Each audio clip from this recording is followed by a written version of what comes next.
दरम्यान उपमुख्यमंत्री पदावर अद्याप चर्चा सुरू असून श्रीकांत शिंदेंच्या नावाची चर्चा फक्त माध्यमांमध्येच असल्याची प्रतिक्रिया एकनाथ शिंदेंनी दिली आहे। तर गृहमंत्री पदावर चर्चेतून अंतिम निर्णय होईल असं देखील एकनाथ शिंदेंनी म्हटलंय। गृहमंत्री पदासाठी शिंदेंची शिवसेना आग्रही असल्याची माहिती आहे।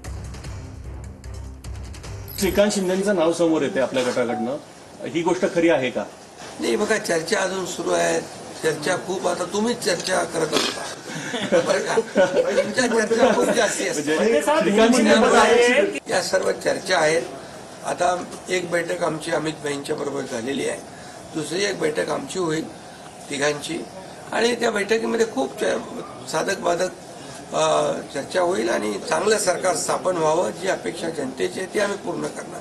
सर, तुमच्या गटाला गृहमंत्री पद पाहिजे, विधान परिषदेचं सभापती पद पाहिजे, म्हणून एकनाथ शिंदेचे हे प्रेशर पॉलिटिक्स आहे असं बोललं जात आहे। गृह खातं आपल्याला पाहिजे। हे पहा, याच्या बाबतीत चर्चा होईल। आता बरं, चर्चा होईल, चर्चेमधून बऱ्याचशा काही गोष्टी निघतील, बऱ्याचशा गोष्टी सुटतील।